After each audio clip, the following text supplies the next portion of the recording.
Au secours à tous, ici Sirac, et aujourd'hui on va parler du premier long métrage d'animation sur le Titanic.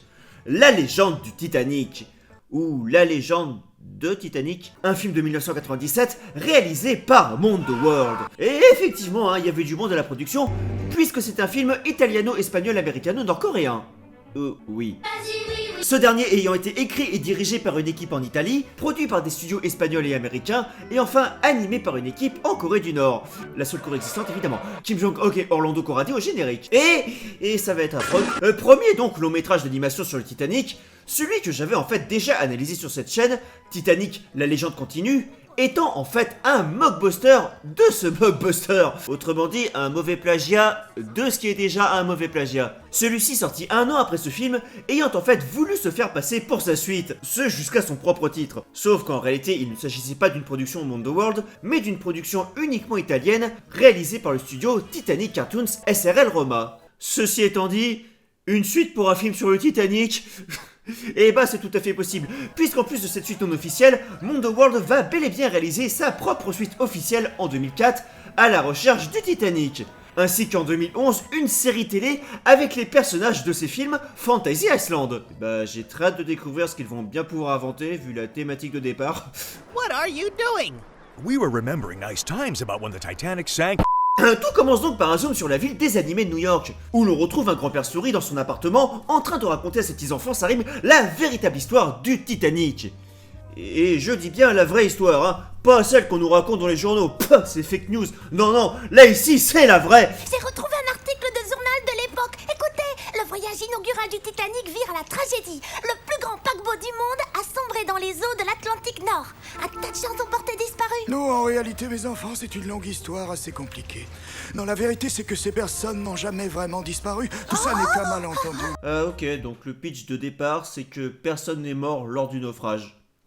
Le pitch démarre très fort. Oh, repose ça tout de suite, fiston, c'est dangereux. C'est qu'un vieux sifflet. Donne-moi ça. Oh c'est flémagé, touche pas. Projeté en 1912, on découvre ainsi que cette dimension contient aussi des humains sans bouche animée, humains dont font partie la duchesse Elisabeth.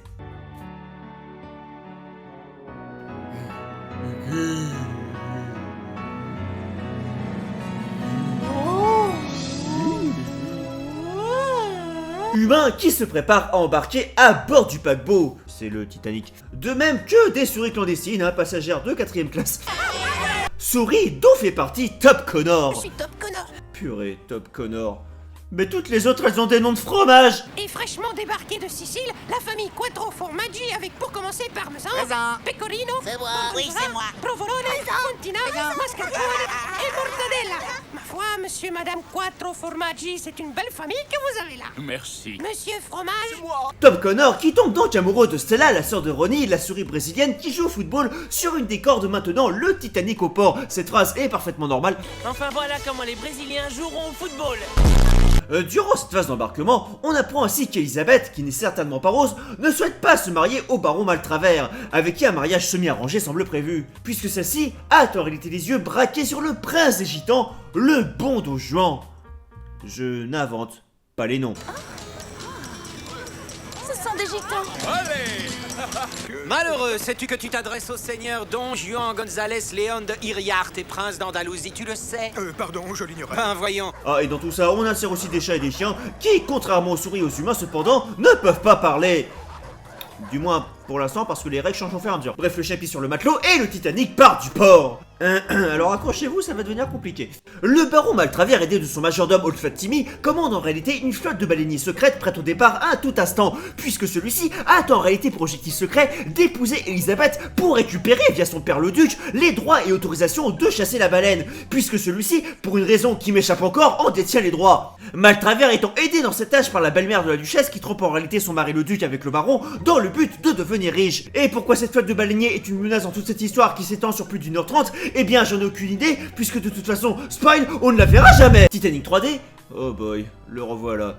Waouh, l'incrustation en 2D est parfaite. On retrouve donc les souris mieux animées que les humains, qui ont aussi leur propre capitaine. Mais du coup, il conduit quoi? l'orchestre. Spoil, oui. Mais je dois vous mettre en garde, car ce navire n'a pas encore fait ses preuves, comme vous le savez. Nous connaissons les hommes et leur avidité. Nous savons qu'ils peuvent négliger certains aspects de la construction, alors méfiance, mes amis. La bonne nouvelle, c'est que le service de restauration sera assuré par le grand Jean-Luc Camembert. Bonjour les amis, je suis ravi d'être parmi vous aujourd'hui. Il y a une grosse souris qui s'appelle Jean-Luc Camembert. Mais en parlant de Camembert, c'est déjà l'heure de l'apéro, et les souris vont au buffet où l'on retrouve donc les riches de première classe en train de savourer leur repas. Madame la Duchesse. Madame la baronne. Elisabeth se rebellant lors de celui-ci à la vue de tous, ceux y compris des souris, qui ne sont définitivement pas racistes. I'll see her in my dreams for the rest of my life. I hate to be a spoilsport, but I would like to draw to your attention the fact that she's a woman and you're a mouse. Well, there's one thing I'm not, and that's a racist. That girl is a masterpiece of beauty, and we Brazilians always appreciate... Qu'est-ce qui se passe? S'enfuyant sur le pont, Elisabeth verse une larme qui fait un feu d'artifice sur un dauphin qui revient avec sa bande pour lui dire de se jeter à l'eau. Coucou, belle demoiselle. Tu m'entends? Dis quelque chose. Par ici, regarde. Oh, approche-toi de la proue. Tu as le bonjour du peuple dauphin. Tu nous vois maintenant? Approche-toi près de la proue! Saute! Rejoins-nous! Je dois être en train de rêver. Ces dauphins me parlent et je les comprends. Oui, et d'ailleurs, on t'a posé une question. Oh là là, pourquoi j'ai pris tous ces champignons? Foutus Italiens! Comment tu t'appelles? Comment tu t'appelles? Comment tu t'appelles? Ah, sortez de ma tête! Elisabeth se mettant donc à parler aux animaux grâce au rayon magique de la lune. Elisabeth, tu peux communiquer avec nous grâce aux rayons de lune magique qui ont effleuré tes larmes avant qu'elles n'atteignent la mer. Ensuite, il ne restait qu'à laisser notre charme agir. C'est incroyable, c'est fabuleux, que dis-je, c'est miraculeux. Tu ne te rends pas compte, ces dauphins ont une carrière devant eux. Mais qu'est-ce que tu racontes, René? Tu les as vus sauter, je suis sûr qu'ils feraient de grands buteurs dans une équipe de football. Et je m'y connais. À être un Hé humain. hé! Oui, Oh! bien sûr, Il y a trop d'infos là, il se passe quoi? Arrêtez de parler tous en même temps! Les dauphins révélant donc à Elisabeth qu'ils passent leur temps à sauver les baleines du baron Maltravers. Ah bon sang, tous se recoupent. Attends quoi? On court à la catastrophe. Les baleines sont menacées d'extinction. Elles vont disparaître les unes après les autres. À moins d'un miracle.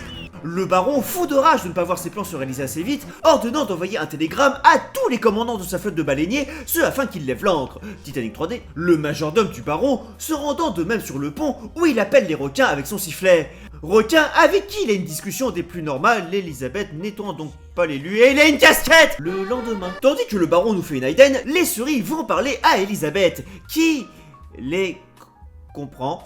Alors qu'il n'y a plus de lumière en provenance de la lune, et qui accepte donc évidemment immédiatement leurs conseils, alors qu'elle vient de les rencontrer, sans réfléchir une seule seconde à ce qui est en train de lui arriver. Plot twist, Elisabeth a vraiment mangé des champignons. Ou les scénaristes italiens, je sais pas. Foutu pizza, une fois de plus, sympa, merci Mario. Titanic pas 3D. Après un flamenco des gitans, les souris partent en jouer les espions pour Zabeth et s'aperçoivent des terribles plans du baron aidé de la femme du duc. Et je vais pas expliquer tout ce que j'ai dit tout à l'heure. Les souris repartant donc voir Elisabeth et lui disant d'aller voir son père. Ce qu'elle fait est plot twist, son père s'en foutait en réalité totalement de ce mariage avec le baron et voulait simplement le bonheur de sa fille.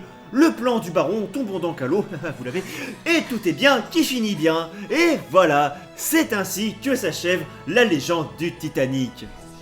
C'était bien, hein? On retrouve donc le prince des gitans Don Juan en train de chialer en tenant le gant de la duchesse. Son chien Lassie, qui peut lire dans les pensées, partant donc à sa recherche. Ce avant de tomber sur les souris avec qui il se met à parler puisqu'il est maintenant doté de la parole et avec lesquels il élabore un plan pour se faire rencontrer Elisabeth et Don Juan. Plan mis à exécution la scène suivante qui consiste à shooter le baron au ballon pour que ce dernier tombe dans la laverie et de réunir tous les animaux du bateau pour qu'après un magnifique surplace de Ratintin, ils se fassent rencontrer les deux amoureux sur le pont.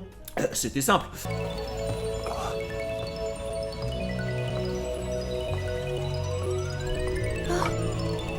Ah non, pas encore ce genre de scène. Ah. Les souris débarquant se mettant à jouer de la musique pour les dessins nord-coréens qui leur font coucou, tandis que tous les autres animaux se mettent à danser, je veux comme c'est. Bref, image qui saute, cadrage foireux, danse et bisous, trop bien. Voilà, bon voilà, c'est fini. Et bien sûr que non, puisque tous les animaux et les souris, avec Pépito, se remettent à danser sur du jazz. Titanic 3D sans lumière, je crois qu'ils ont oublié un truc au rendu. Nous retrouvons donc le baron et la femme du duc en train de comploter toujours plus devant les souris, qui courent révéler à Don Juan que le duc a un plan pour faire couler le Titanic. Oui, vous avez bien entendu. Figurez-vous qu'il projette de faire couler le Titanic. On n'en croyait pas nos oreilles. Il a également parlé d'une concession de pêche à la baleine. Il a dit qu'il était prêt à tout pour l'obtenir.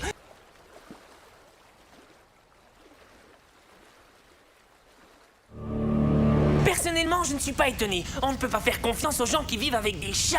Je suis tout à fait d'accord avec Ronnie. Je l'ai moi-même constaté à plusieurs reprises. Les gens qui s'entourent de chats sont des fourbes. Bon, ok, le film, ce sera moins 3 étoiles. Le baron envoyant donc un nouveau télégramme. Ou c'est le même que tout à l'heure, c'est pas trop clair. Mais les souris empêchant la chose en coupant tous les fils du navire. Oh purée, est-ce que c'est à cause des souris que ça va empêcher tout secours lors du naufrage? Oh, le scénar de dingue! Iceberg dans l'eau. Old Fat Timmy, toujours doté de son sifflet magique, allant parler aux requins pour leur dire d'intervenir à minuit, puisque ce sont ces derniers qui vont être chargés de couler le navire. Le plan étant que les requins vont devoir couler ce dernier avec un iceberg, tandis que les méchants sur le bateau vont devoir bloquer le gouvernail de ce dernier afin qu'ils ne puissent l'éviter, chose que nous ne verrons jamais par ailleurs, ce avant de fuir tous ensemble sur un canot. Ah, ça ne s'invente pas un scénario comme ça. Non, sérieux, ça s'invente vraiment pas, qu'est-ce que vous avez fait? On a l'ordre de couler le Titanic ce soir après les 12 coups de minuit. Vive l'action! On va se débrouiller pour que le Titanic rentre en collision avec un bel iceberg bien tranchant et on pourra dire adieu à ce bateau de malheur, les gars. Titanic 3D. Pour se faire aider, les requins vont donc demander avec ruse au gentil tentacule, une pieuvre chien très simple d'esprit, de lancer un iceberg via un faux concours de force. Attention, chaud devant. Orky, l'orque ami de tentacule, cherchant cependant à empêcher les requins de leurs méfaits, mais celle-ci est malicieusement chassée par ces derniers. Sauf que les souris qui avaient coupé les fils du télégraphe volent le message du baron sur le papier avec l'aide du chien pour pas qu'il ne soit envoyé. Ceci n'a aucun sens, tandis que Old Fat Timmy essaye d'emmener le chat chez le veto. Le duc révélant alors au baron que sa fille ne l'épousera pas et demande à ce dernier de checker les documents concernant les baleines car certains détails lui échappent. Bobby courant prévenir les deux amoureux qui partent de suite voir le duc. Duc, que Old Fat Timmy menace avec un flingue. Le baron forçant ce dernier à signer la concession pour la pêche à la baleine face aux menaces contre sa fille et le joueur de castagnette. Si vous refusez, je m'occuperai personnellement de votre fille et de ce joueur de castagnette qui... Oh, et il en profite aussi pour signer son testament en faveur de sa traîtresse de femme. Un avenir radieux en prévision. Un autre chien qui écoutait à la porte, courant prévenir... quelqu'un, je sais pas, on le revoit jamais. Anyway, tentacule balance un autre iceberg. Si je lance un autre iceberg, vous me prêtez votre casquette. Quoi? Tu veux que je te prête ma casquette? Bon, d'accord, mais d'abord tu vas me lancer un bel iceberg à 118 mètres en direction du nord-est, mon petit bonhomme. Il a volé sa casquette. Ce dernier lançant un gros iceberg qui a atteint la surface, ce pour le plus grand plaisir des requins du pôle Nord. Orky de retour, lui révélant alors le drame qu'il a causé. C'est officiel. Non, tu viens de lancer un iceberg sur un bateau rempli d'hommes et de femmes. Ils vont tous périr dans les eaux glacées de l'Atlantique Nord. Tu viens de couler le Titanic. What have I done? Titanic 3D, on notera que la qualité du rendu avec la version de 2012 est quand même assez similaire, voire supérieure. Les méchants s'enfuyant en canot sous les yeux des chiens et du capitaine qui sonne l'alerte face à ce vol. Titanic 2D, méchants qui atteignent l'eau tandis que le Titanic atteint l'iceberg. Regardez, iceberg droit devant. Quoi? Malgré tous les efforts du marin à la barre légèrement sous pression, le Titanic se prenant l'iceberg, dans des plans à peine similaires au film de James Cameron qui n'a certainement pas du tout servi de modèle. Une panique générale et immédiate s'en suivant à bord, avec des passagers courant dans tous les sens et directions et se ruant dans un chaos monumental vers les canots, desquels il s'enfuit. Le capitaine ordonnant à ses marins de fuir, tandis qu'il restera sur place pour couler avec son navire. Le capitaine et chef d'orchestre des souris pour sa part, disant que seul un message de détresse pourra les sauver. Oh non, on a coupé les fils du télégraphe. Vous avez coupé les fils du télégraphe? Mais qu'est-ce qui vous a pris? Est-ce que vous vous rendez compte des conséquences de vos actes? À cause de vous, tous les passagers de ce beau bateau vont périr dans les eaux glacées de l'Atlantique Nord. Est-ce que vous réalisez? Alors je dis pas je l'avais prévu, mais un peu quand même. Pauvre capitaine des souris en PLS. Ronnie ou Bobby ou enfin Mika, je sais plus, partant donc sauver Jean-Luc Camembert qui essaye de sauver lui-même des morceaux de gruyère. Camembert, laisse tomber les morceaux de gruyère. On a besoin de toi. Jean-Luc Camembert, fin technicien de chez Orange, qui va donc se tâcher de réparer les fils du télégraphe. Oh, je vois, il suffit de réfléchir, voyons, on va trouver. C'est trop court, y'a rien à faire. De toute façon, je crains qu'il ne soit déjà trop tard. Lance un message de détresse et quitte ce navire. Tout de suite, monsieur. Oh, ce héros Camembert Camembert Camembert Camembert qui sert de fil électrique. J'ai une idée. Vite, attachez les fils à ma moustache. Mais c'est dangereux, attention!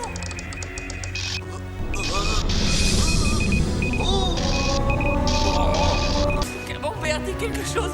T'as réussi, mon vieux, ça a marché. C'était un héros. Il n'a pas hésité à se sacrifier pour sauver tous ses amis. Tant quoi il est mort. Tentacule en PLS en réalisant son erreur, allant de suite voir Orky qui s'est fait soudainement enfermer dans une épave qui se situe dans les tréfonds à l'endroit pile où le Titanic a coulé. Puisqu'apparemment c'est pas le premier. Et balance donc les requins à la surface. Sur le bateau, Elisabeth, aidée de Don Juan, parvenant pour leur part à enfin retrouver son père. Le chien et les souris débarquent au même moment. On n'a plus beaucoup de temps. Il faut rejoindre les canaux de sauvetage. Si on veut s'en sortir, dépêchons-nous. Une souris qui parle? On vous expliquera plus tard, monsieur le duc. Faudra m'expliquer à moi aussi pour le coup. Les méchants s'enfuyant à travers la banquise, tandis que le Titanic est sur le point de se scinder en deux. Panique à bord, sauf que Tentacule, voyant cela, part secourir le bateau.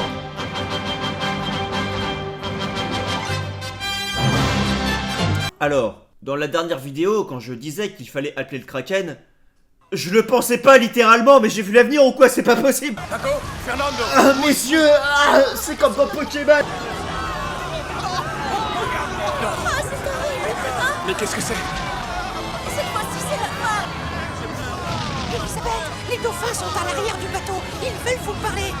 Mais c'est peut-être pas le bon moment. Et en plus, c'est pas des dauphins, c'est des orques qui leur disent que les baleines arrivent et vont sauver la situation, que pour l'instant, seul Tentacule semble maîtriser. Au revoir, mes amis, à plus tard.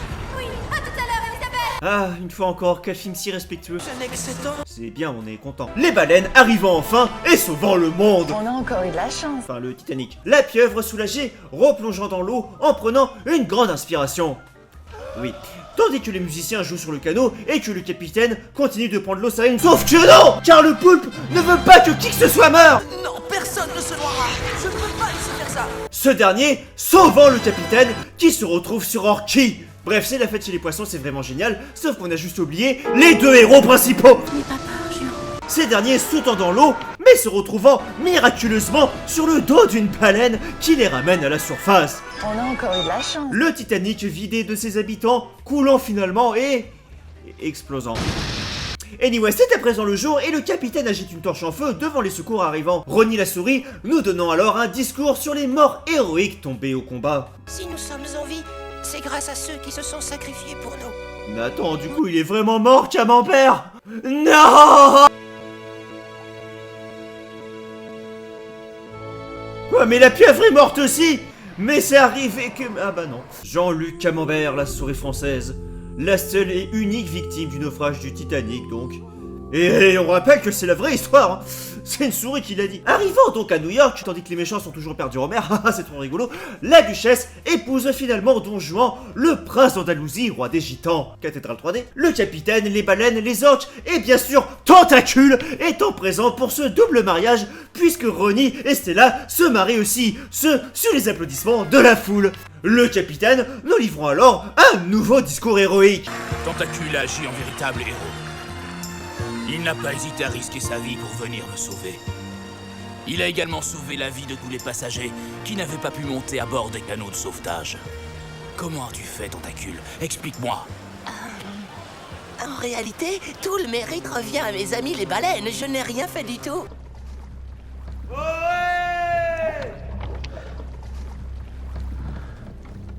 Est-ce que quelqu'un a vu le scénario? Camembert qui a miraculeusement survécu, ou bien qui est revenu d'entre les morts, faisant pour sa part son grand retour.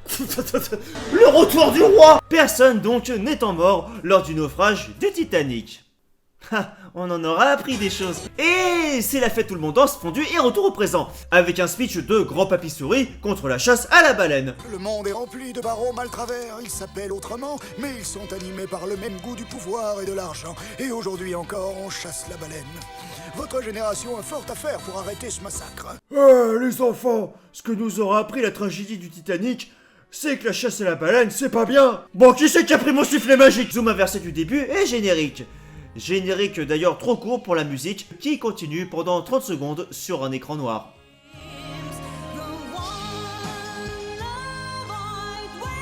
Mais qu'est-ce qu'ils vont bien pouvoir imaginer comme scénario pour créer une suite à ça? Oh non!